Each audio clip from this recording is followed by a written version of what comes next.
This week in games, PlayStation justifies their PS Plus price increase. Microsoft reorganizes its entire leadership structure. Nintendo gives us a patent at what might be the new Switch 2, and layoffs at Media Molecule. This is the Two Penny Gamescast.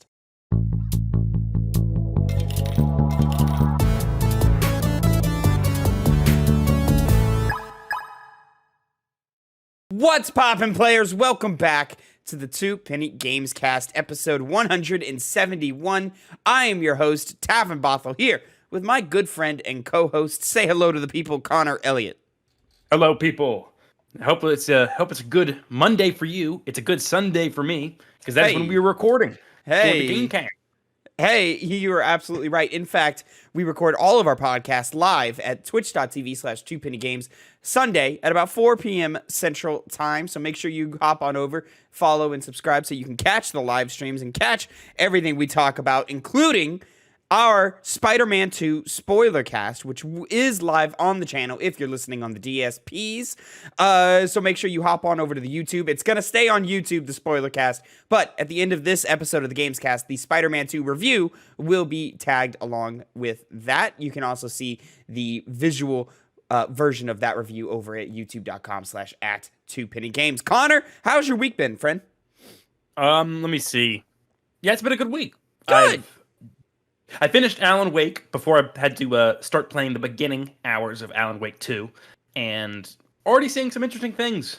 The payoff has already happened for playing the first Alan Wake game. Fantastic. Is it substantial payoff? No.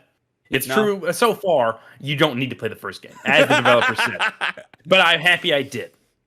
Yeah, I'm not surprised that it's not like the most necessary thing in the world, because it's been, 15 years since that first game? 12 years, I believe, because it came out in 2010, and that's the whole thing. Is it's like 13 years, yeah. Math. Who the fuck was that? Math. It was Phil. Hey, I'm Phil. I don't know who that is. And no camera. Going forward, I've been playing a lot of games this last week, Connor. As I already said, Spider-Man 2 review is up. That is live on the channel. I've been playing a lot of that. I've also been playing the Metal Gear Solid Master Collection. Almost said the Metal Gear Solid Delta. That's the thing that we're going to talk about a little later.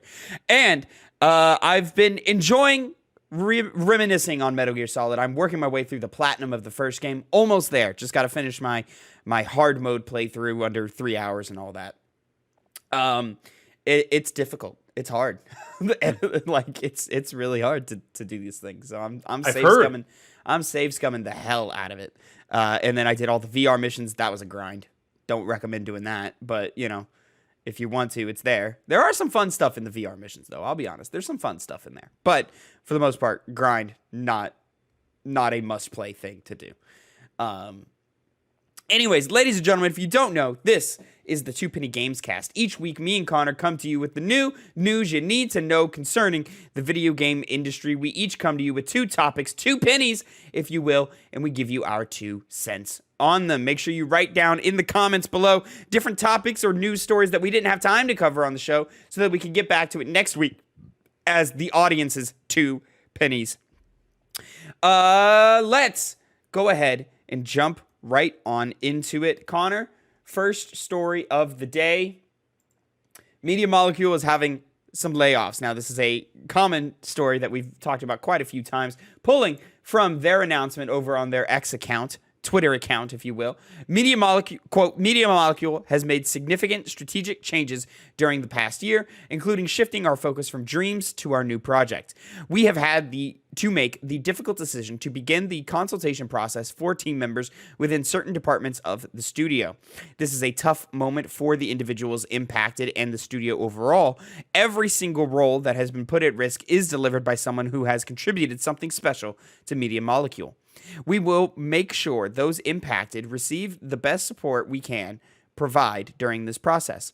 We will continue to support the Dreams community for the foreseeable future and will update on future plans at a later date.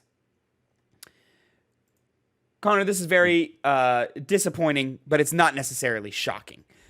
Media Molecule, best known for Little Big Planet 1, 2, and 3.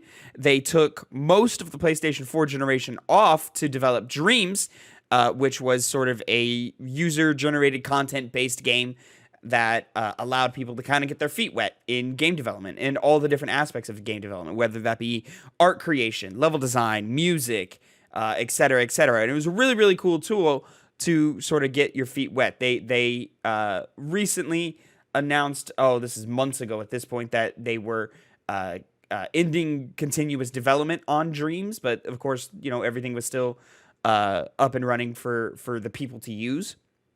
And then they had basically posted a secondary game within the game called Trine, I believe, which is sort of a puzzle game from Media Molecule themselves, all built within Dreams. Very, very cool, but it is a extremely niche project, and it was clear that it did not, turn out the revenue that it needed to sort of keep it going, which sucks because Media Molecule is a very interesting studio.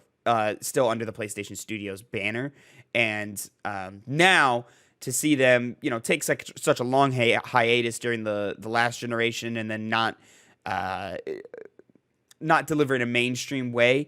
Granted, I don't think it ever was going to, and PlayStation also didn't prioritize advertising Dreams very well. It was not surprising that it didn't really take off, though I'm sure there is a very passionate community within Dreams still. And then now to see their layoffs here, man, that sucks. And my biggest fear out of this situation is that we're going to see them sort of turn into a support studio like many other studios under PlayStation, like the Visual Arts studio that used to basically all their smaller studios that like would put out really creative artistic projects that were just super interesting and unique and gave PlayStation a different type of identity. That sort of era of PlayStation we just don't see anymore, and I fear that that's going to happen to Media Molecule. I think most likely they're going to be put on a Little Big Planet, new Little Big Planet of some sort. I think that's the most likely thing to happen, but even then, like, that IP really doesn't generate any type of interest anymore. And Sackboy's Big Adventure was cool. It's a cute little kids game, platformer game, but it's not exactly like a system seller, despite it being, a launch title for the PlayStation 5. I am curious if maybe they work with, I believe it is Team Asobi, who does the Astrobot games, and maybe they work with them and develop some sort of, maybe an Astrobot / Sackboy crossover game or something. I don't know. The future seems a little bleak for Media Molecule right now, and I hope they figure something out really cool. Yeah, I don't think focusing on Little Big Planet is going to be the path to success, because it's, as you said, no one really, people have kind of stopped caring about that game. Clearly it's a good one, but it ran its course, had 3 games come out, the third one probably being the least successful out of all of them, at least got the least acclaim comparative to those first 2 games, which kind of took the gaming world by storm back in the day, at least from what I'm remembering when I was growing up, because those were big games then. We played a little bit back when we had first became friends. And I played a lot of that first one. I beat it a couple times, I think. Yeah, I remember you played it a bunch. And unfortunately, with Dreams, it not only isn't a game that reaches a wide audience, as you said, but it came out when COVID was just hitting. And they went through the entire pandemic, which, being a niche game, it's a good thing that it got continual support over the course of that and afterwards. But I wouldn't be surprised if that's also one of the nails in the coffin to make them want to, have to lay off people. It's unfortunate, but, I don't think they've been able to do much to justify the employee base that they've got going on over there. What we can hope for, though, is, as other people have done, give good severance packages, take care of their workers after they're laid off. Because clearly it's, even though it might be an unfortunate circumstance, it doesn't mean that they should be left out to dry. It never does. No. Sorry to interrupt. Forgive me if you did mention it, but Little Big Planet 3 was developed by Sumo, not Media Molecule. They only did the first 2 and Sackboy's Big Adventure. Oh, they didn't do Sackboy. They didn't. Oh, sorry. Never mind. I was wrong about Sackboy then. But no, they did not do Little Big Planet 3. Interesting. Okay. Well, fascinating. Yeah, I know they spent a long time working on Dreams and getting Dreams going. And by all accounts, it was an excellent game. Yeah. you know, did exactly what it needed to do. There was a lot of really cool stuff that got posted in Dreams, but of course, you know, a $60, $70 title, whatever it was, I think it was $60, just totally didn't really connect.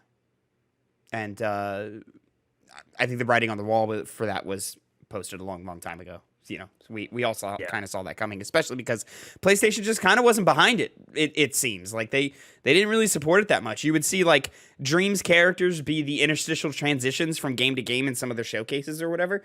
But other than that, like they didn't really talk about it or showcase it in any big way outside of like its first initial announcement. And then like maybe there would be some like focus stuff in it, maybe like some state of play segments or something like that. But for the most part, it just was not really marketed in any major way, which sucks, man, because Media Molecule is a very talented and very interesting team, and I really hope we're not seeing the end of it or the end of original development for them, you know? But I really am afraid that they're just going to be turned into some sort of support studio for the other guys. I am as well, especially considering what Dreams is it's one that helps people get more into game development. I think a team that makes something like that to help the gaming industry shouldn't be just so tossed to the side because the game wasn't one that could be universally acclaimed. Because they obviously have an understanding of how games are made, and they should be able to put that towards new projects, not just assisting current ones or other companies' projects that they've got going on. So I hope, that these layoffs don't result in them going by the wayside, which unfortunately we see happening more often than we would like to nowadays.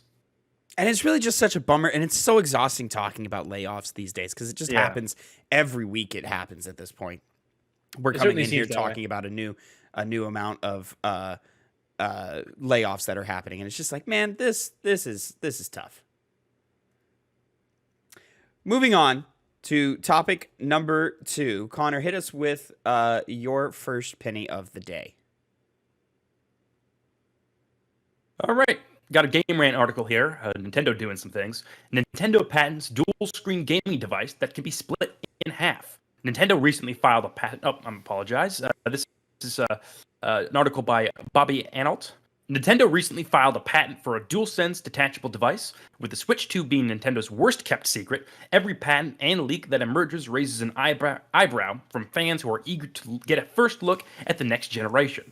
Reports of the Switch's successor appearing at Gamescom behind closed doors have since fueled discussion and speculation online as to what the next Nintendo console might be and when it might be released. The Switch has enjoyed more than 6 years being one of Nintendo's most successful pieces of hardware ever created. With eyes on this latest patent, speculation is brewing as to what exactly this strange new device could be and how it fits into Nintendo's future hardware plans. It should be noted that many Nintendo patents never become consumer products, but obviously some do too.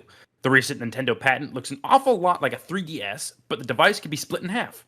The two separate halves can communicate with each other wirelessly, allowing two gamers to play together on the same device. While connected, the two halves play together like a DS or 3DS. Interestingly enough, there is also a touchscreen on the outside of the console, which allows gamers to interact with the handheld even when it's closed. If the device does see the light of day, it could serve to bring a ton of essential DS games to the Nintendo Switch online library. Again, Nintendo patents aren't guarantees that these products are coming to store shelves. Big companies file patents all the time to protect their potential products. It's certainly something Nintendo is working on in some capacity, but it remains to be seen if it will ever materialize as a tangible item available for purchase. Also interesting to note, the device appears to be a handheld-only device. With the Switch, Nintendo has combined both its handheld and home console markets, given the hardware's hybrid nature. One of the few things fans know about the successor is that Nintendo is planning to use Nintendo accounts for a smooth transition to the Switch 2. With that understanding, it seems unlikely that the Switch's follow-up will differ from the current iteration too much. Not to mention, the success of the hybrid model might be difficult for Nintendo to walk away from. That being said, Nintendo loves to subvert expectations, or rather, the Japanese company places great importance on innovation and typically employs out-of-the-box thinking. For that reason, it's impossible to predict what Nintendo is going to do next. Making a detachable 3D-inspired device feels as likely as anything else it could bring to market. Seeing this, I'm kind of in the mindset of thinking that it is going to integrate into what the Switch 2 is able to do, because detaching kind of fits in with the theme of Switch, of the original marketing, where you could take the controllers out and it had that snappy sound effect to emphasize the point. And they obviously have to do something to make this next console, other than being better than the current Switch, which has obviously had a lot of problems running the newer games that are coming out. But also, this could be just the next way they allow for people to more seamlessly play multiplayer games on whatever the Switch 2 is. That being said, it seems like a lot of what we're getting from the patents and possibly from Game Rant here is that it's going to be, either something entirely different that they just randomly put out, or it's just means to an end for some other completely different angle that they're going with the Switch 2, or whatever the hell's coming out next.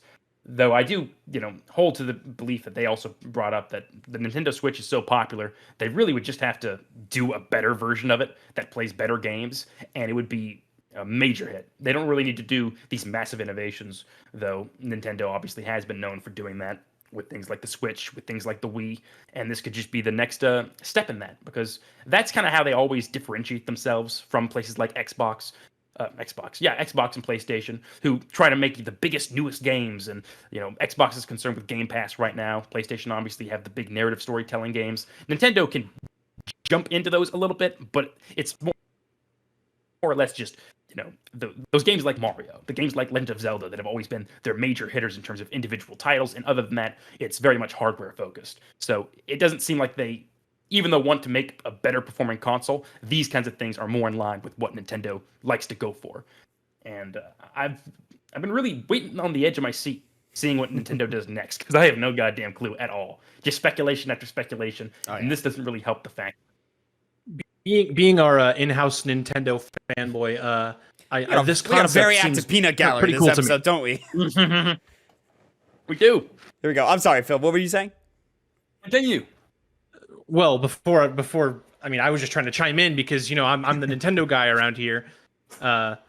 I think the concept just seems really cool. I like the idea of being able to split something apart and handing a piece of it off to, I don't know, Ash, or maybe my younger brother or little nephew, and playing a game next to each other, or even one of my friends. I think back to whenever me and you met, Tavin, and how we set up the Switch and we played Mario Kart. If this had happened back then and we had this, we could just split the thing in half and play that way. I just think to stuff like that. I just think that's such a cool idea. It's definitely cool. For sure, it's cool and very ergonomic. It almost seems like a combination of all of their ideas of the past couple of generations, whether it be a DS, whether it be a Wii U, whether it be the Switch, and sort of just a combination of all of those ideas into one, which is really, really cool and interesting. I don't believe this is coming out. I do believe Switch 2, whatever they're going to call it, is just going to be a beefier Switch. I think they've hit such a gold mine with the Switch that playing too much with that formula is dangerous. And they really should just be providing a hardware upgrade so that more third-party games can actually run and we can get more impressive first-party titles out the door. Then obviously there are showcases like the last two Legend of Zelda games, but there are even moments where those games don't perform the best. But to put all of that boring realism to the side, this is cool. This is really cool. I would really like to see how this would function at all. To make something like the Switch even more flexible would be interesting. These diagrams and these patents say not a hybrid thing, not going to go up to a TV, more of just like a sort of basically a handheld device that you can split into. I could see this as a separate SKU. They do have currently the Nintendo Switch Lite, which does not connect to TVs or anything, and it's just a handheld. I could see this being a separate SKU and maybe something they continue or something they may go down in the future. Or maybe with the launch of the Switch 2, they'd be like, oh, well, here's the Switch 2-pack or something. Which would be really interesting to see. I also think I think it's weird having a device that can split in two and run games.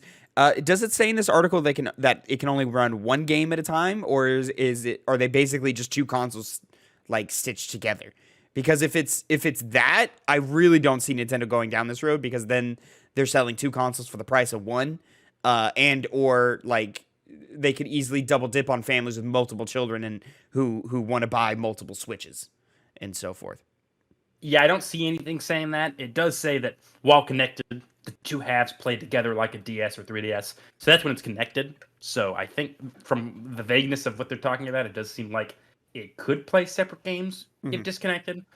But the hardware might not be so advanced to do that, but possibly be able to make someone play the same game with two different people on different profiles, not necessarily together. Though that being said, I can't really tell for certain. It doesn't say so in the article anywhere that I could tell. Maybe in the nitty gritty of the figure, if I looked at it more closely, I could find something that can indicate that. But right now, yeah, I've been looking at it. It's just different parts and so forth. So nothing like that. But yeah, I mean, again, it's like it's a very interesting patent, something you can speculate a lot about. But what is the likelihood of this? Not very high. I mean, like, things get patented all the time by these companies. I think like just last week or maybe the week before, Sony had patented a controller that will hold your earbuds in it. And it's like, all right, well, that's an interesting idea, but is it ever going to come out? Probably not. And things like this happen all the time. It's 100% just so that these companies can protect sort of their in development projects that may or may not, see the light of day. But this is certainly one that you look at and you go, oh, that's cool. Oh, that's interesting. I would really like to see what the final product of this would look like, and what would it be. So yeah, Nintendo, if you do this, you should do this. You know what I'm saying? Why not? Maybe they'll use this as an advantage. It'd be very strange, considering what the Switch does, to jump back into the more traditional handheld market, because they obviously had the 3DS back in the day, and they could just make an entirely new product for people that don't want to spend as much money on the Switch 2 or the current Switch, and one that's just able to play those smaller games with more compatibility. Because even though the Switch is easy to carry around, it definitely could be smaller, like the old PSPs and 3DSs. That benefit has been lost on the Switch, regardless of how good it is. So, it's Nintendo. If they're not making these big, heavy-hitting games, why not just extend out into multiple different platforms rather than just sticking to all your eggs in one basket with the Switch, regardless of how successful it is? And also just having the ability to dip back into old DS titles, whether they're old original DS or 3DS or anything like that, and bring those forward in a porting sort of way, or even Wii U titles that haven't made their way over to the Switch yet. Maybe they require two screens, whatever, piece of software that may be. That would be also really cool to like be able to dip back and look at some of those things. And then even maybe this does become a mainline SKU. Maybe this is the main gimmick of the Switch 2 or something like that. But and to see their first party titles go back to, developing for a 2-screen experience, and then, but still having the hardware capable of porting third party stuff over. All of that would be really interesting. It would be dope to play a Metal Gear Solid game and have the radar not on the screen but in your hands. That would be an interesting thing to have. So I'm interested. I just don't believe. Tavin, you're playing so many of those VR games, you only have Metal Gear on the brain. Oh God, so much Metal Gear, man! It's so good. I love Metal Gear. I got to play Alan Wake.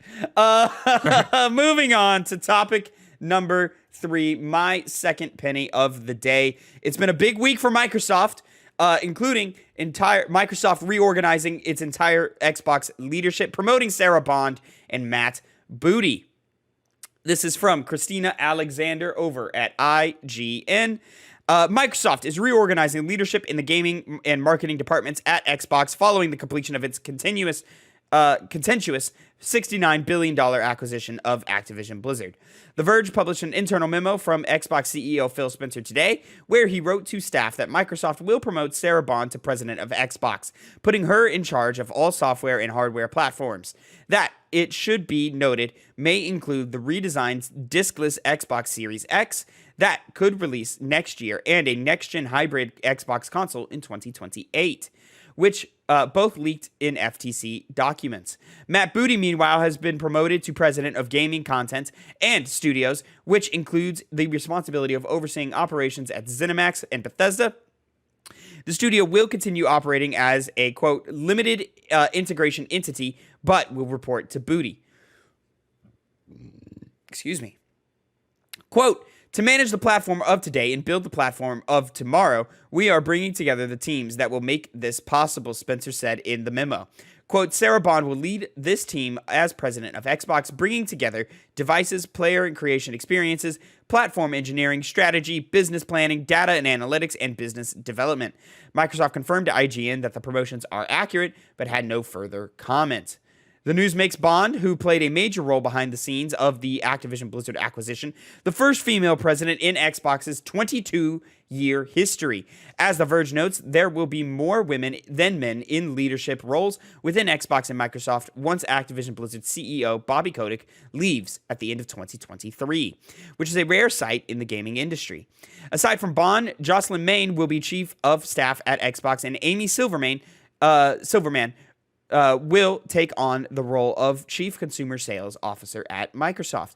And at the company overall, Cynthia Perley will be Corporate Vice President of Human Resources, Carrie Perez will be General Manager of Communications, and Linda Norman will be Corporate Vice President of CELA. This also comes off the heels of their Xbox partnership presentation that they had. Connor, did you watch the Xbox partnership presentation? I did not. You didn't do your homework, Connor. You didn't do your homework. As a matter of fact, I didn't even know it was going on. No, it was a smaller thing, more friend. of the like state of play sized presentation from Xbox. It was a quick 30 minutes. They showed us, I don't know, 7 or 8 games or something like that. It was cool. It was neat. There was a couple of cool things in it. They showed off in-engine, quote-unquote, gameplay, really just in-engine footage of Metal Gear Solid Delta Snake Eater, the remake of Metal Gear Solid 3, which looks cool, which looks interesting. I put out a TikTok / YouTube short of my opinions of it, and it looks cool. There was also a launch trailer / gameplay demo of Alan Wake 2 there. Alan Wake 2 continues to look awesome. Can't wait to dive deeper into that game and have a review out for you guys next week for that. And then a couple of other small titles that were really cool to see and look at. And then some titles that I'm like, no, I'm cool. So if you're interested in some of that, it was a nice spotlight to see some games that otherwise you would not have seen. And I would like to see more of that from Xbox. I do think they need to tweak the format a little bit. It was weird that they didn't have like a host, not even like the disembodied voice that the PlayStation State of Plays have. It was just one game after the other, and then like quick interstitials to like recap what happened. And I was like, this is weird. This could use a voice. Why don't we have a voice at least? So hopefully, I think next time they're gonna add a voice, and then it's something I would like to see more from Xbox, because we get the big ones. You know, we reacted to the developer_direct at the beginning of the year, and that was really cool to get real deep dives into Xbox Studios games. But Xbox doesn't really promote a lot of the smaller stuff, which is interesting because they're such a great platform for smaller games, especially with Game Pass and so forth. And so it'd be nice to get every 2 to 3 months one of these little partnership program packages, to where it's like, hey, here are all the great games coming to Xbox and Xbox Game Pass over the next couple of months. It was cool. I want to see more of that. And I love the little smaller stuff. Moving on to the reorganization at Xbox, specifically Sarah Bond and Matt Booty, who have been names rotated throughout the Xbox sphere for a long, long time. You can, Sarah Bond, always on stage, whether introing Xbox presentations or coming over to talk about how great Xbox is throughout in the middle of the presentation, because usually sometimes we open with Phil Spencer, but I think the last big one they did open with Sarah Bond, right? So she's great. She's a great face to continue to see, and it's great to see her rise in Xbox, and then now, Xbox, taking the lead in women in leadership is a great thing to see, and I'm very excited. As always excited for the future of Xbox. Always concerned about the present day of Xbox, So this is another great move, and I'm very, very excited. Matt Booty has been a part of Xbox for ages. For ages, he's been a part of Xbox. So to see him rise as well is great to see. These are the right people. These are the people we want to see go up. These are the ones that care about not only the brand, but the consumer and the player base, and they're the ones focused on how do we make the Xbox platform the best platform for gamers. And so it's very, very exciting to see this happen. So putting more women in leadership is a far cry now that they've acquired Activision Blizzard from stealing their breast milk. So this is a good, better step in the right direction. happy that I'm. Was that a real I'm thing still that reminded happened? Was Activision Blizzard stealing breast milk from women? Yeah, they're like something with shit. Like at the very least, I know for a fact they were like going into the breastfeeding room and like being like, "Oops, sorry, wrong room." Oh yeah, when, I remember of course, that. I it wasn't remember the wrong that. room. I don't remember them stealing the breast milk though. I feel like there was a situation of that happening. I'm gonna be quite honest. Even if it wasn't the case, it's something that's believable, which is sad enough. Oh, It's God. not. It's not like wow, that's something that couldn't possibly happen. That's bullshit. If it changes from that to well, maybe they did do that. Clearly they had a lot of problems going on. So, on the opposite end of that, this is really good. I don't know if Bobby Kotick is going to stay on. I hope he leaves because I remember we covered this recently. He should be only going till the end of the year. Yeah, no, they're getting him out of here. I'm tired of that guy, bug-faced asshole, sitting up there and just being a person that we have to talk about or view. Unfortunately, he's not going down in a hard way. He's stepping aside due to just being the natural progression of their company being bought out. And we at least can just hope for that we're not going to see him again. And now that we have people like Sarah Bond and Matt Booty, that's a far better people to be seeing a lot more of than Bobby Kotick.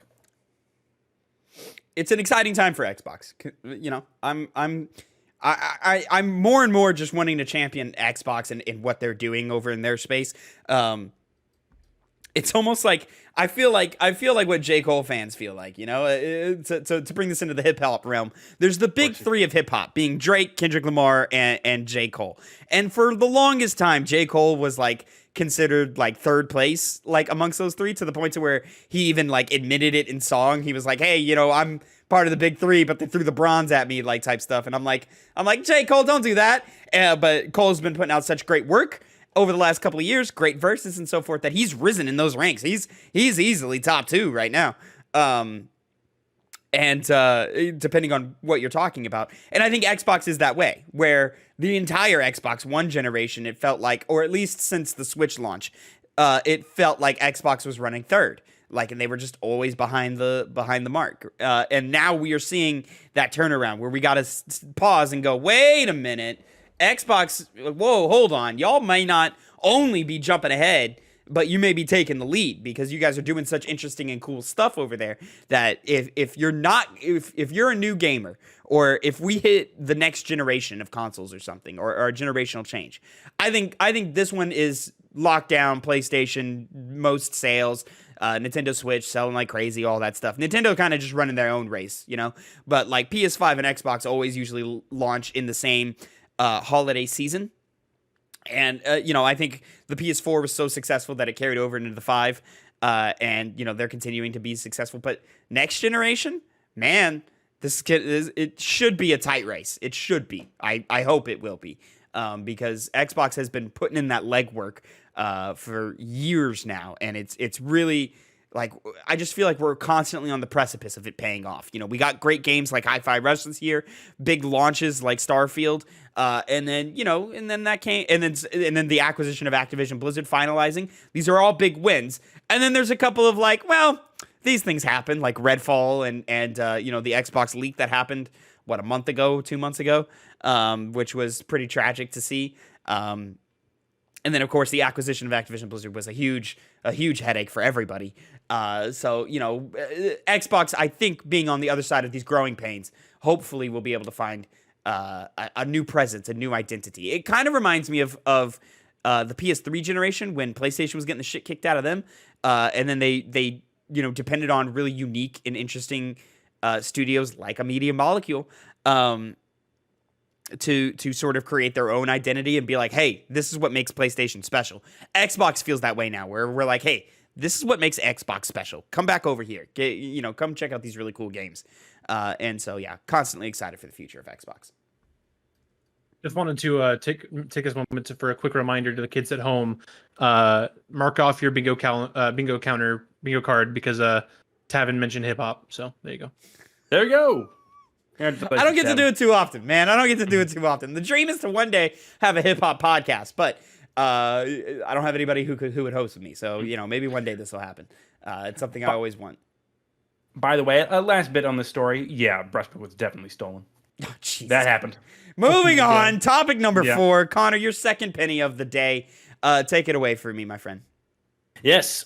Now, from Xbox to PlayStation, to Sony particularly. This is an IGN article. Wesley Yin Poole. Sony defends PS Plus price rises. Last month, Sony raised the price of all its PlayStation Plus 12-month subscription services globally across all tiers by roughly 30%. In a new interview, PlayStation's top business executive defended the decision, insisting the company has to adjust to market conditions.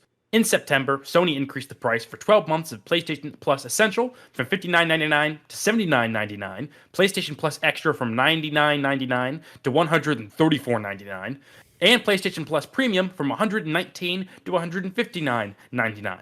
At the time, Sony issued... I know, I forgot. Those are crazy prices, man. Usually, never before would you see that big of increases in this kind of stuff. Yeah, it's huge. At the time, Sony issued a brief statement explaining the significant price hike. Quote, "This price adjustment will enable us to continue bringing high-quality games and value-added benefits to your PlayStation Plus subscription service." End quote. In a recent Jim interview, Ryan? PlayStation. That's a PlayStation. That's a Sony issued statement.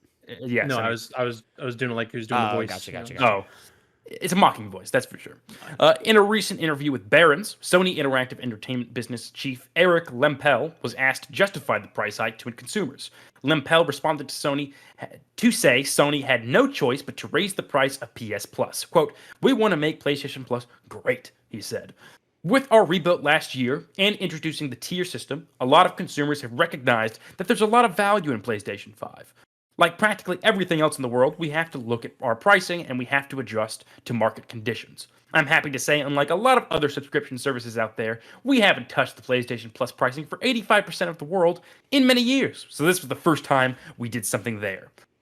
The PS Plus price hike came not long after Microsoft raises the price of Xbox Game Pass. Subscription service across entertainment have seen prices rises this year. Most recently, to Apple TV Plus and Apple Arcade, Disney Plus, and Netflix have also raised their prices.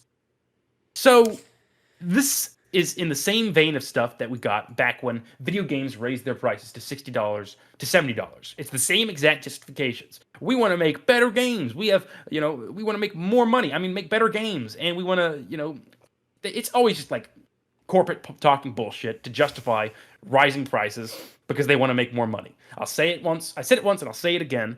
Video games make more money than the entertainment industry, the movie entertainment industry. They are one of the highest grossing industries in the entire world, and yet we constantly hear stories of them needing to make more price increases to justify the games they make, even though the sales already speak for themselves. And I play Steam now a lot, and they just, you play your online games, you buy it, and then you're done.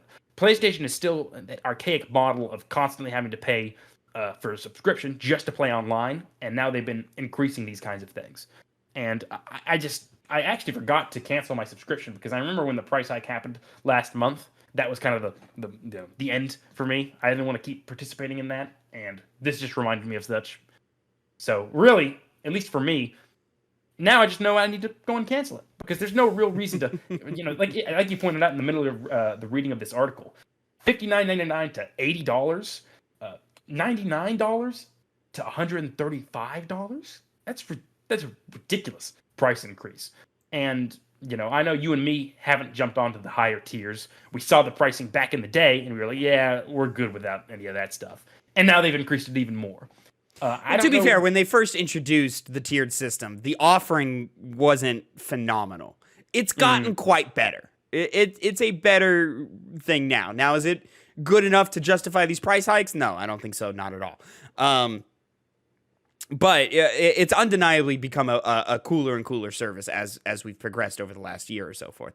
It's this line that's crazy to me of, quote, "I'm happy to say, unlike a lot of other subscription services out there, we haven't touched the PlayStation Plus pricing for 85% of the world in many years." That's not a flex, PlayStation.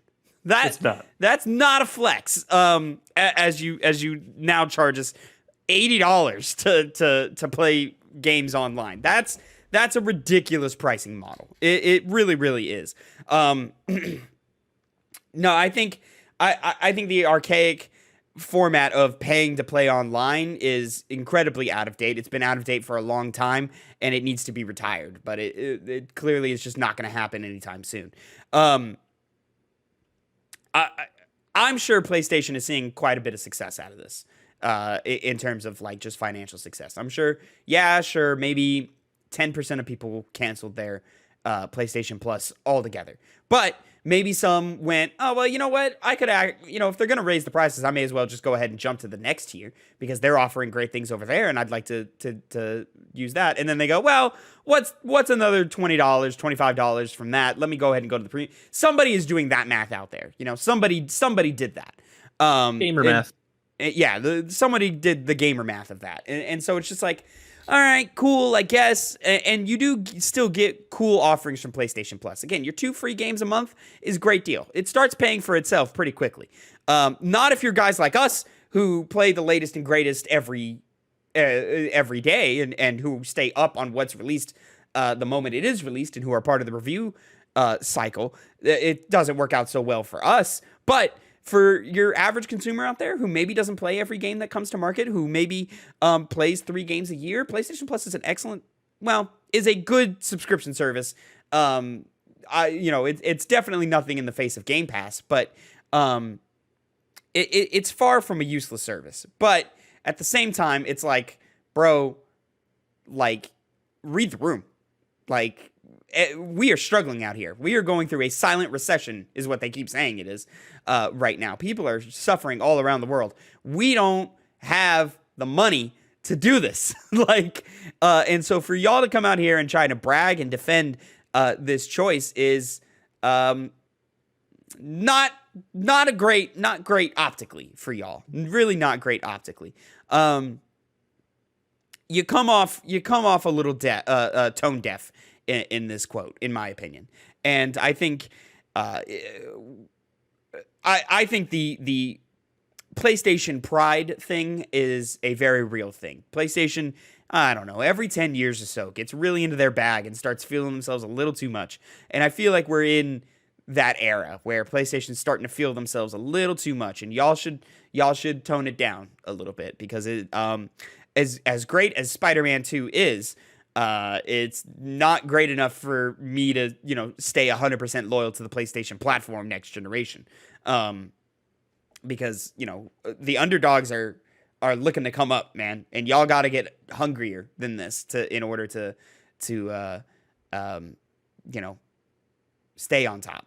But, that's neither here nor there. This is an annoying quote from Sony.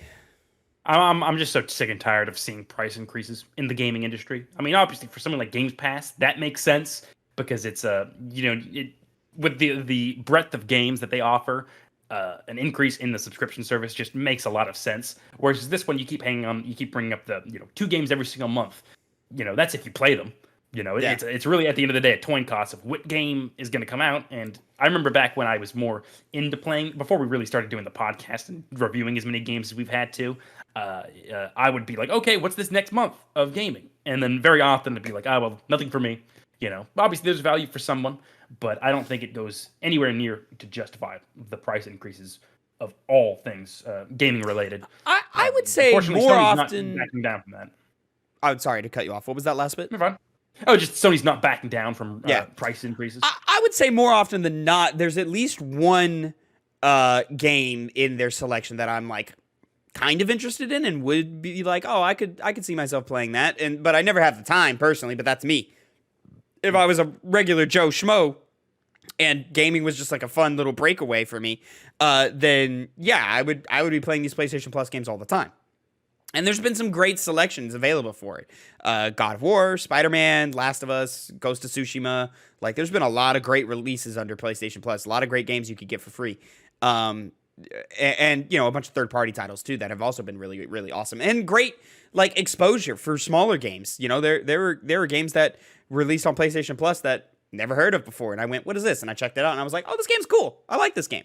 But yeah, it's just an annoying time for PlayStation. It's annoying to like watch PlayStation and be part of the PlayStation ecosystem and see these choices they're making. I'm like, cool, Strange. but like, can y'all help us out over here? Because like Game Pass is kicking y'all ass right now. Like, because yeah, sure, that price got increased too, but it started low. $10 a month for Game Pass is crazy. That's a ridiculous offering. That's highway robbery at that point. And you know, they were doing deals all the time of like, get your first 3 months for $1, and it's like, bro, they're kicking what? This is awesome, like type thing. They've obviously stopped doing that, and then they've raised their prices. But I'm not mad at them for raising their prices because Game Pass started great and only got better. And you know, props to Xbox for sticking to their guns. Day one release for first-party studio titles for every title. Like, that's awesome. And, you know, it still does not get talked about enough about how much of a great deal Game Pass is. And Sony, you're just not putting up the same marks for that. Tavin, can I ask a question? Huh. Sorry, I would raise my hand, but I don't have my camera on. So you know how whenever the PS5 first launched, there was that whole thing when you logged on to PS5, you could get all those free games. Was that just for PlayStation Plus, or was that just for people with PS5s? That was a PlayStation Plus collection where if you had, you had to have both the PlayStation 5 and PS Plus to get access to that, and it was a bunch of like it was basically like the greatest hits of last generation. If you missed last generation or missed some of the great titles of last generation, you could play those for free. But they've since closed that. Yeah, it was like in May, something like that. Yeah. It was cool. Yeah. It was a cool like starter kit. I had played damn near every game on that list. So I was like, this is a great list. This is a really cool list. Can't play it, you know? You know, Tavin, one last thing on my end of this on this story, kind of feeding into what you were talking about with Games Pass and whatnot. How long are you going to keep, for this episode at least, sucking Microsoft's cock? That's a good question. I'd like to know too. Yeah. Well. Two penny Gamescast. Connor, they got more women in leadership than men right now, so it's really I'm just sucking on some cunts over here, you know. Is that the turnaround? That's what we're doing right here, you know. The term we're using, and I'd much rather be sucking on some cunts than some cocks, personally. That's a personal choice. Well, how you're talking right now, Tavin, I don't think you get to decide what it is you're going down on. Listen, call me a brown noser, green noser if you want, because it's Xbox, you know. But you know. Xbox does great stuff. Noser. No, that was a good one. That was a good one, Phil. They could be like go into grass or something like that. It doesn't have to be weird, and sexual. It could be, you know, it's a good. Or you know, maybe they just had a lot of pea soup the night before or something. You know, who knows? Ladies and gentlemen, that is for the news segment of your 2 penny Gamescast. But don't go anywhere if you're watching on YouTube or listening on DSPs. We are jumping right into our Spider-Man 2 review with Phil. Phil's joining me on that, so make sure you stick around for that. But until next time, have a great time. And Connor, say goodbye to the people.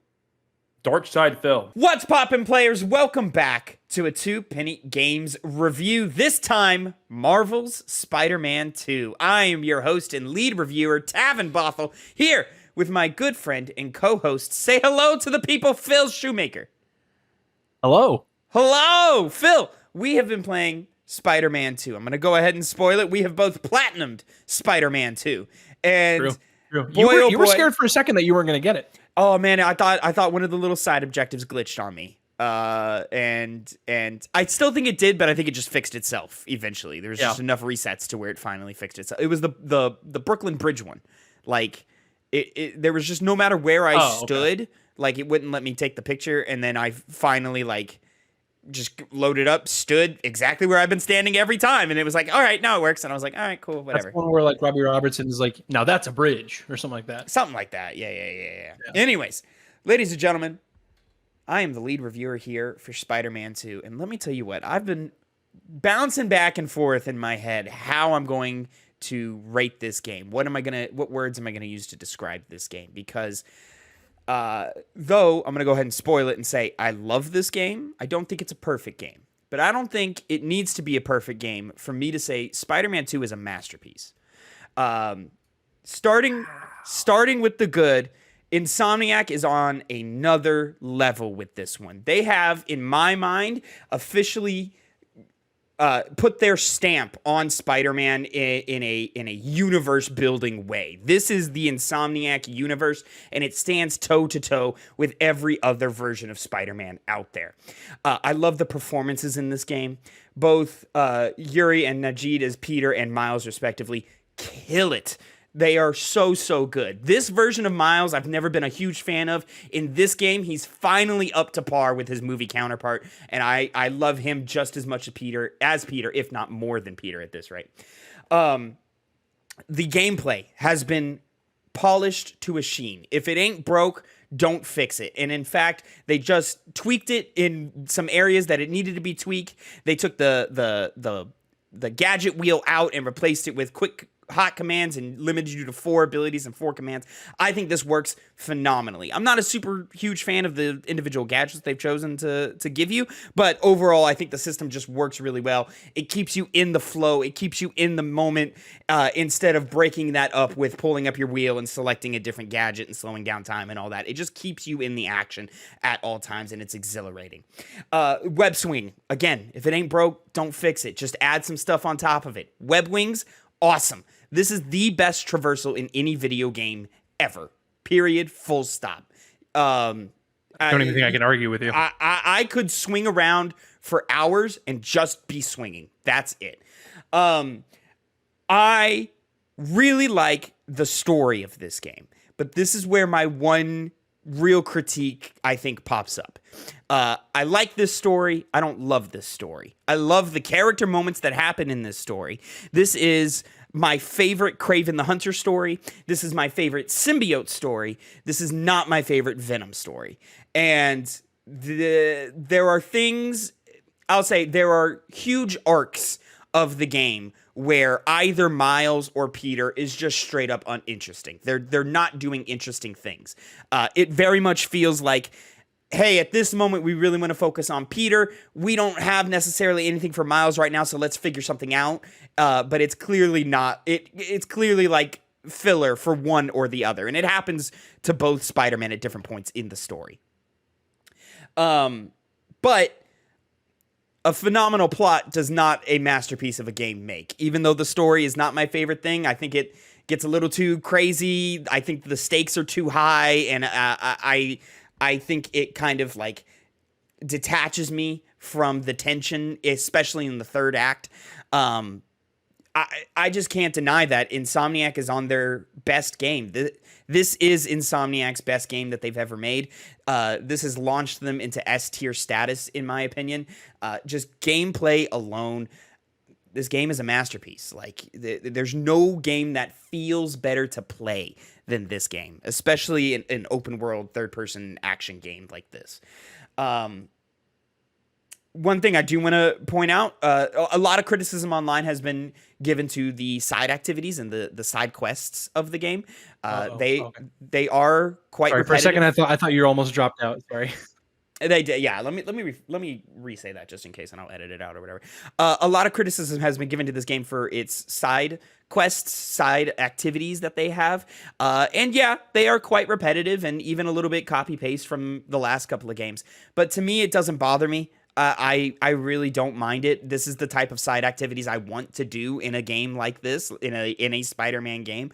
I don't need super deep, crazy side quests like a Witcher 3 or I don't need an open world design like an Elden Ring for a Spider-Man game. This is what I want for a Spider-Man game, and Insomniac nails it. In fact, they've stepped their side objective stuff game up in this one, because every single side quest, every single side activity delivered upon a really, really awesome story beat or story moment. Or there are multiple moments in side quests. These are optional content in which, like, I was almost brought to tears multiple times. This happens. Some of these side quests, like, you're doing yourself a disservice if you don't do.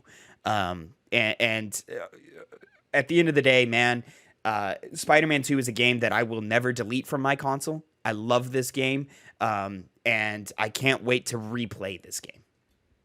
Phil, am I crazy? Am I hyperbolous? You were shocked at my rating here.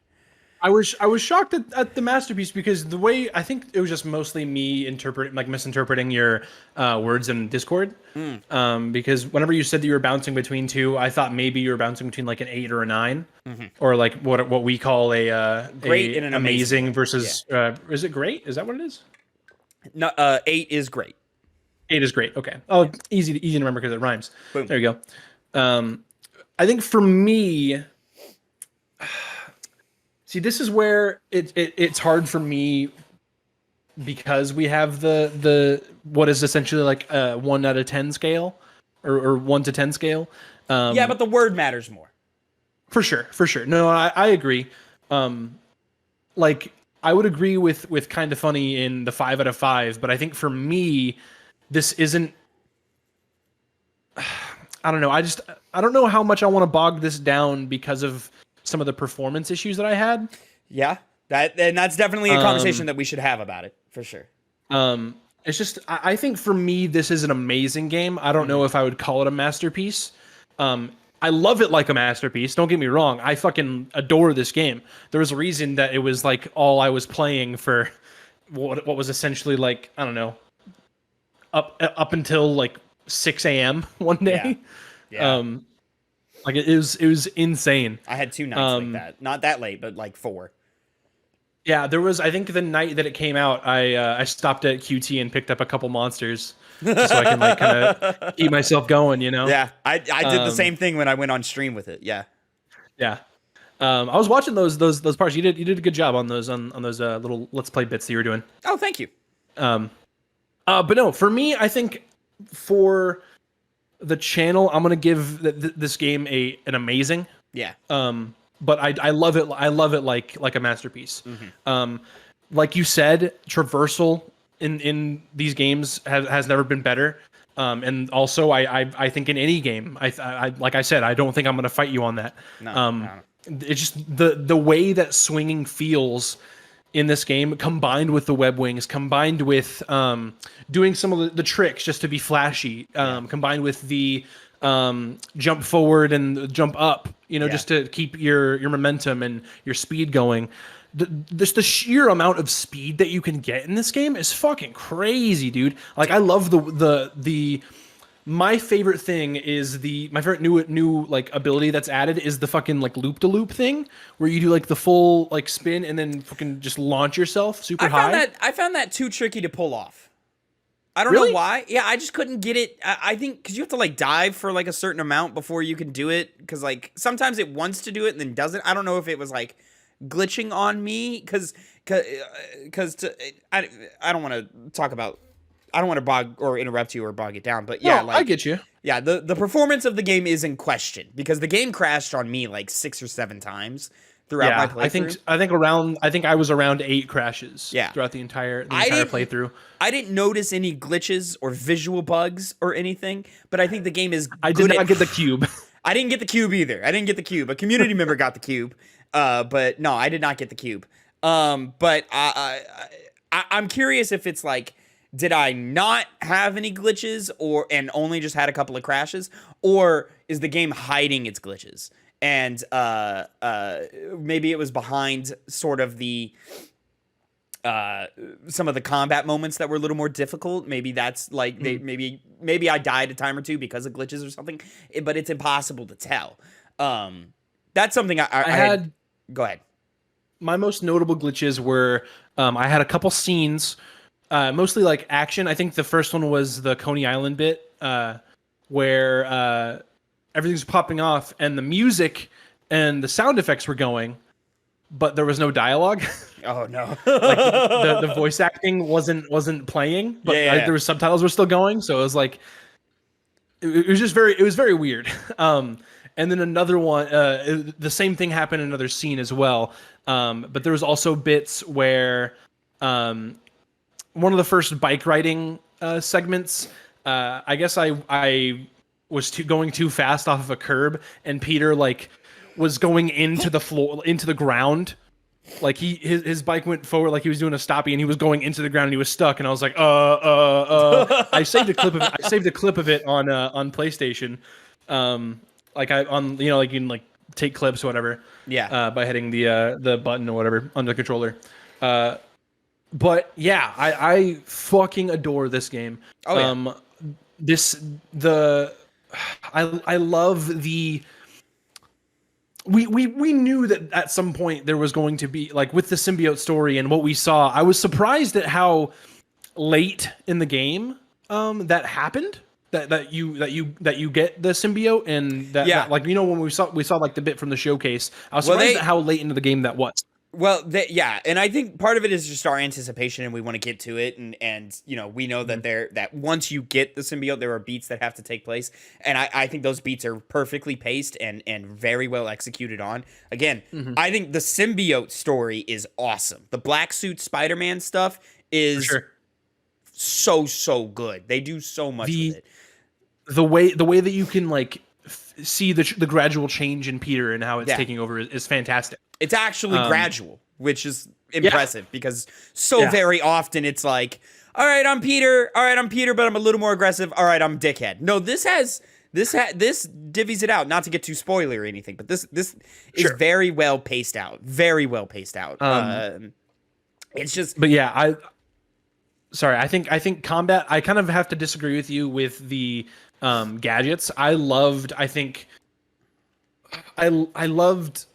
all but one of the gadgets. I like that. The one that was binded to square. I can't remember which one. Or bound to square. I don't know why I said binded. The pull them together one brings everyone together. Yes. Oh no, that one's sick as fuck, dude. That one's it's so good. Oh no, I'm saying that's the best one. Oh, I thought that's what you were saying you didn't love. No, the one that I don't love is the upshot. Oh, I don't love the the upshot doesn't do much for me. That's the worst one for me. That's a get them off of me tool for me. Like just that's the worst one away for me type thing. Yeah. But no, like the I think it's called Web Grapple. What's it called? But like it brings them all together, and it's so good. It's so versatile, especially when it's upgraded. Yeah, it's so good. God. Yes, that'll do the fight for you.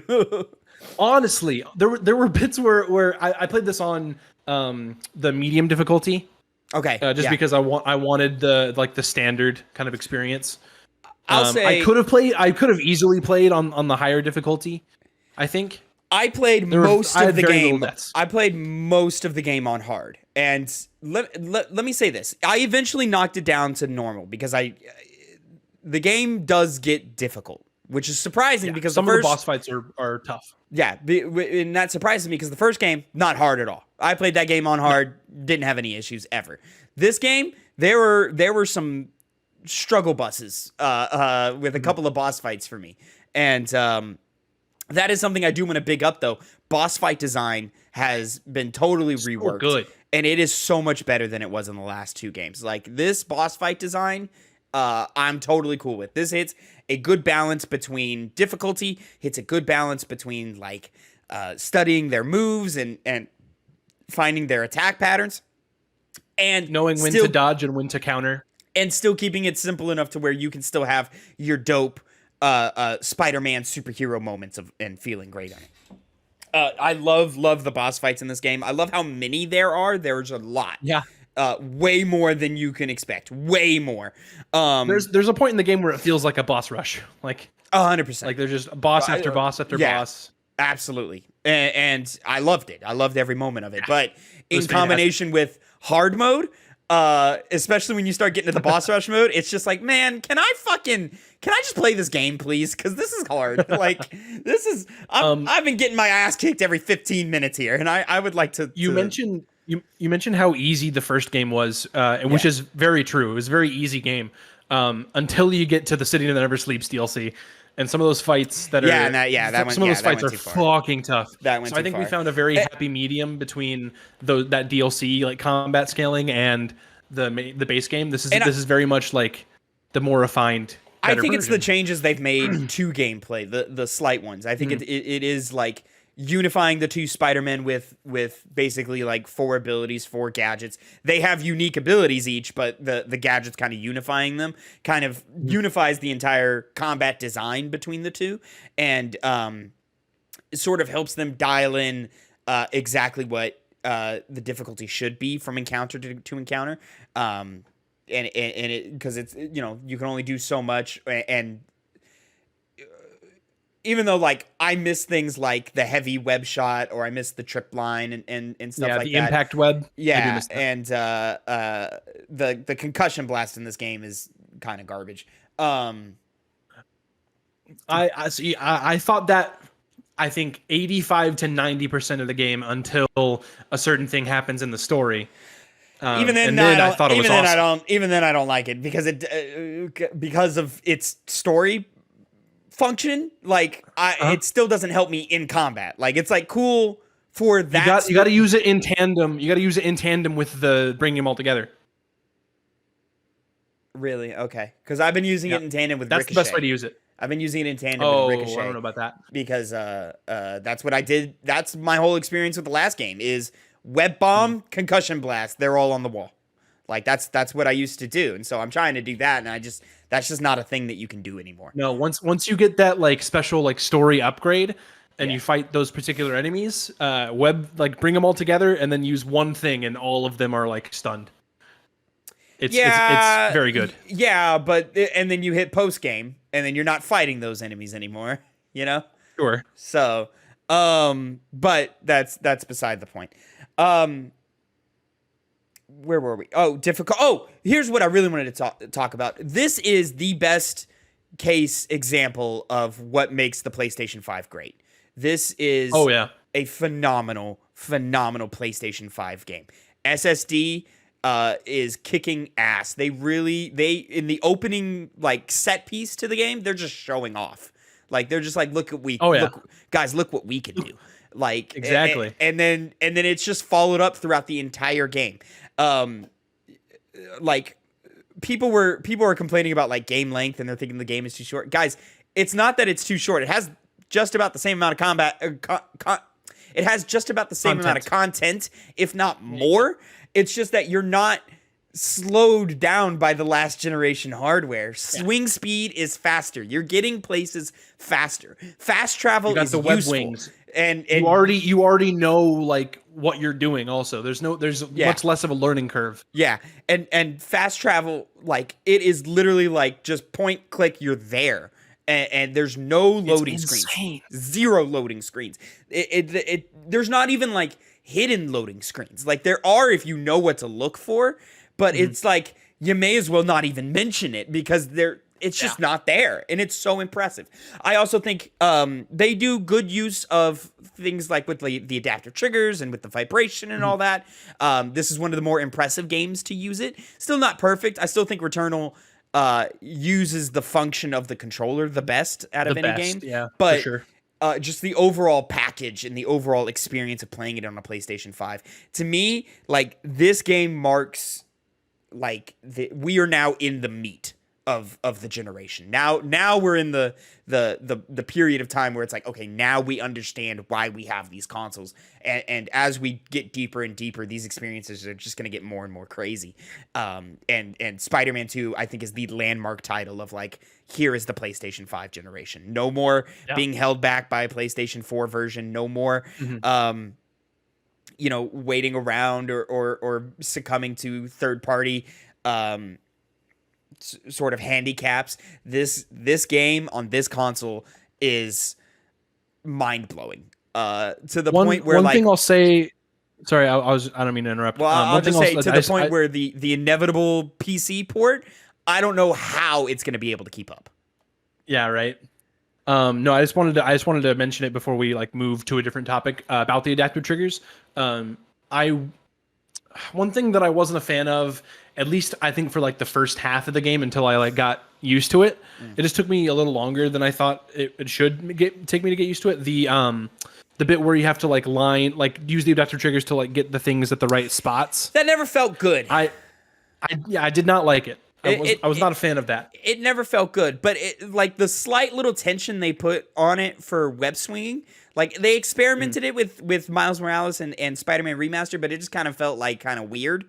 Here it's like, oh no, this feels right. Like, and the rest of the use case of the triggers does feel right. But yeah, when you're doing some of the side objectives and it requires you to line up some things, it never felt good. It never felt great to do. It just felt like, all right, I'm doing this now. And I will say that to the point, like some of these side objectives are like not fun, but they pay off. So I'm like, they're cool. Like I'm not kidding. Like usually the end story beat of every side objective or quest makes it worth doing and makes it really, really awesome. There's so many things that I can't wait to talk about in a spoiler cast. Yeah, for sure. I think one thing that's really cool that made those side objectives so much more engaging was the fact that you kind of had like the kind of progress updates with Genki kind of calling in and be like, "Hey, Yeah. what's going on here?" And it almost makes me want to put off the main story and be like, "Oh, let me hunt the rest of these down to figure this out." Right? You know, Like, that's something I loved that part of it. that's something I actually felt the first game did better, is distracting me away from the main story, especially like when things start getting going and tensions start rising. I found myself just rushing to the next story beat again and again and again and again. Like, whereas last game it'd be like, all right, let me do a mission, maybe two. All right, let me go swing around the open world and have fun, and then let me get back to the story later. Whereas this one, it was like, this feels urgent. I need to go deal with this now. Like, That's weird because I had almost the opposite experience with one where I basically mainlined that story and then did all the side stuff at the end. yeah, no, yeah, yeah. One, I like piecemealed it out as I went and like did probably 80% of the side stuff before I rolled credits. And this one, I did maybe 30% before I rolled credits. Wow, that's crazy. Yeah. This one I did every single thing I could as soon as it was available to me. Oh, wow. Interesting. Okay, yeah.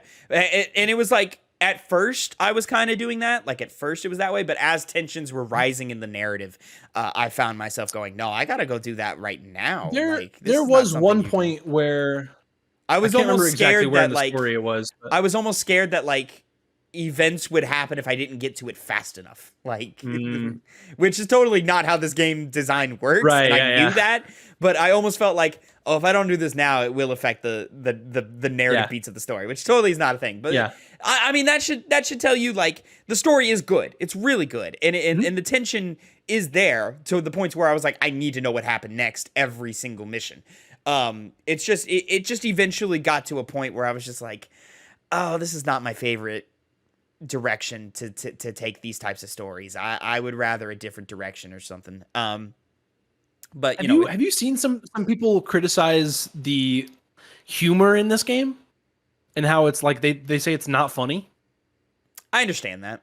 I don't agree, but I understand it. I also don't agree. There's some there was cringe. multiple moments where I was laughing my ass off. I don't know if I was ever laughing my ass off, but I was chuckling it quite a bit. But there is some cringe. There is some moments where Peter's busting out dad jokes, and I'm like, all right, bro, come on now. What are we doing here? Dude, the be a good proton joke, so good. That's a great joke. That's a great. That was a good. chuckle one. That was a chuckle one. But there were many moments where I was like, oof, Peter, no. I didn't know there were bears in these woods. That was one of them where I was like, That was a great one, dude. And I then immediately loved that. Immediately, not to spoil it, but to spoil it, immediately followed up with, I'm all out of honey. Fresh out of honey. I was like, no, this is not working. I This is loved not it, working dude. at all. I was laughing so hard playing that. Yeah. I had to pause for a second because I was giggling. I do want to, maybe my feelings on this will change with a second playthrough. This is not one of my favorite, like, Peter Parker / Spider-Man stories that have been told. I think it works better for the villains than it does for our heroes, kind of here. It just felt a little lacking in parts of the narrative. It's also like the stakes are much higher this time. I keep hammering that, but they really are much higher. And the tension is much, more tense. It just being, that kind of comes with the nature of it being a symbiote story.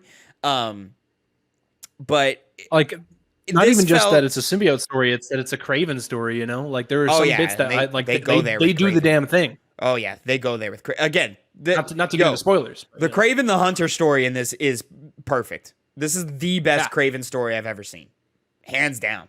Like, by a mile. I felt like, even though I felt like he wasn't on screen enough, but I felt myself wanting more and more Craven. Yeah. Yeah. Like, I felt like I didn't get enough Craven, even though I really liked what I got. Yeah. I think I agree. There's not enough of him on screen, but his presence is always felt, and the threat of him is very real, which is crazy because that's something that can very quickly, like, fall off. Like, there are times where, like, Craven squares off with a certain character, and I go, dude, he's not ready for this fight. We gotta get in there, like, because if we don't get in there, it's gonna be bad. I was really hoping that I know it's not like this type of game to do that, and it's not really Insomniac's bag to get into that. But I would have really liked Craven or I mean, no, we know that you fight him. It's in all the trailers.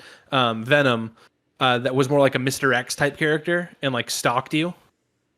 I think that would have been really cool. That would have been interesting for real. But how do you do that in an open world?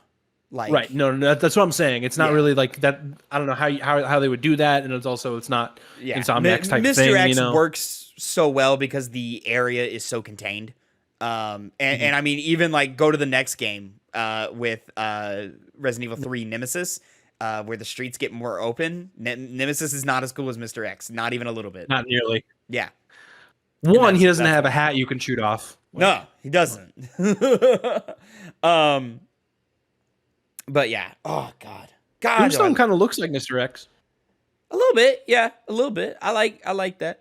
I'll say I was surprised at how much they went back and continued storylines from older games and like really small. They're very detailed oriented over at Insomniac, where like there are threads that are being pulled on that I was like, oh, I thought that was a one-time thing from the last game. Oh, it's still going. Oh, it's really heavy. Oh, it's gonna make me cry.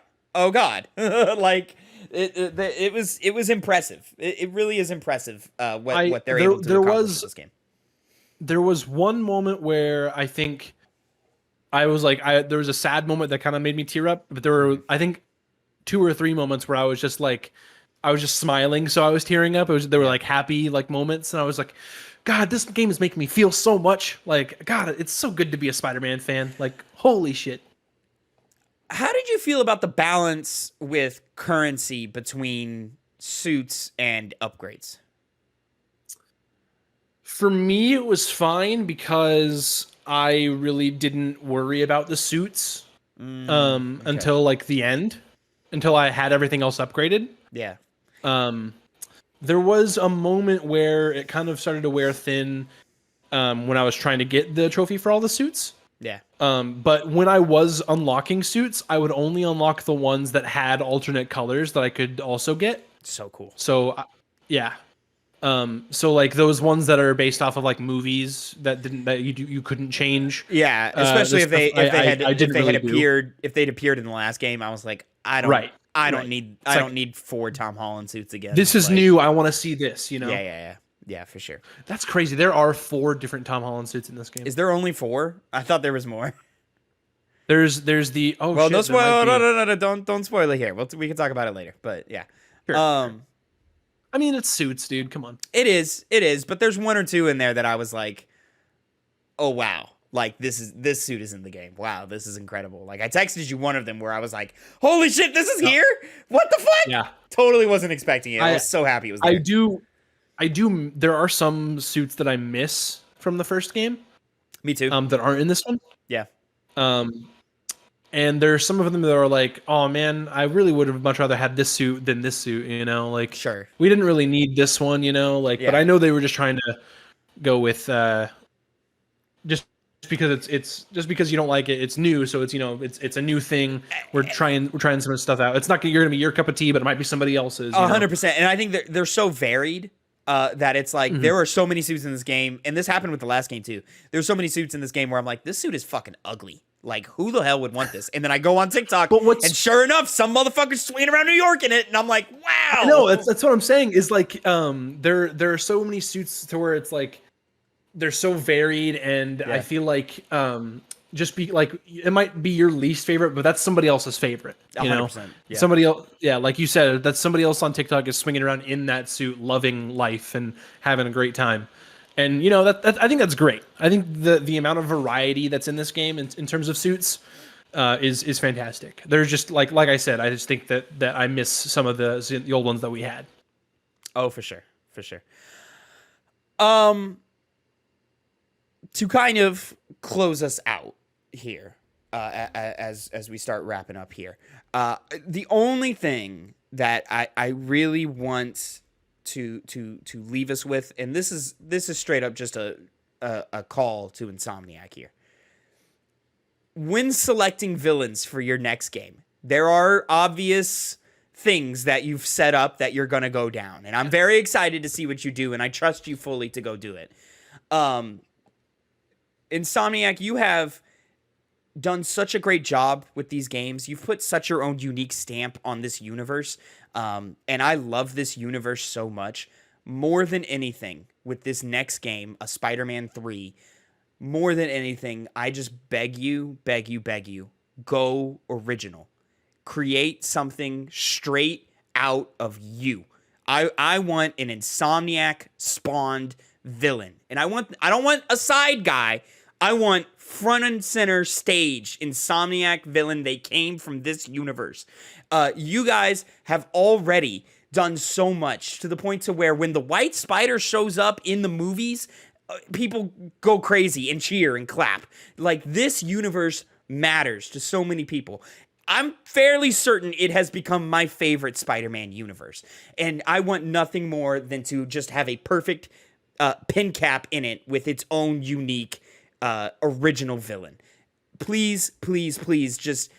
I'm so excited for you to go down some of these roads that you've set up. I'm very excited to see that. But more than anything, I want a unique character, someone we've never seen before, take center stage and battle our Spider-Man from whatever you maniacs can create in your own mind, because this universe deserves it. And I think more than anything, this villain would be popularized and would blow up and would become fan favorites just because you guys are so good at what you're doing. Phil, is there anything else you wanted to touch on before we got out of here?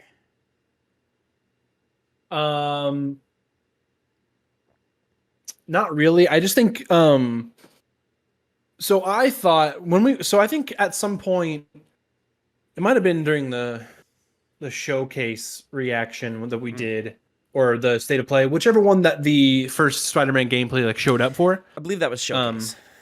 Showcase? Yeah. Okay. I had mentioned that in the Miles Morales post-credit scene, that Dr. Connors had both of his arms, because it looked like he had both of his arms. I was wrong. Okay. And that's why I was confused, because it obviously everyone knows Kirk Connors is the Lizard. Yeah. And what I thought was interesting was that in this universe, Spider-Man had already dealt with the Lizard before. Yeah. You know? So it was weird that he had both of his arms, but I was just wrong. I just saw it wrong.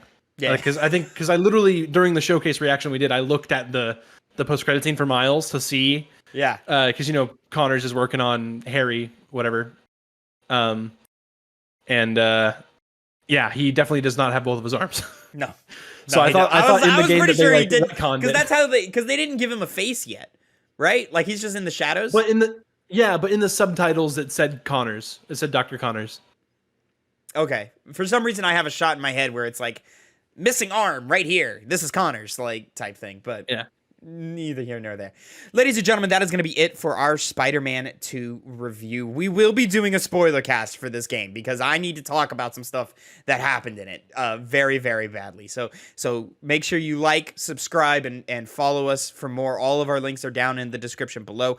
Make sure you keep an eye out for that spoiler cast. It should be coming sooner rather than later. When? Don't know exactly, and I don't want to give a time because we were supposed to get this review out days ago, but we just fucking... True. Life happens. Shit happens. So there we go. Thank you so much for watching and listening. Let us know how you felt about Spider-Man 2 down in the comments below. Until next time, have a great time. And Phil, say goodbye to the people. Adios.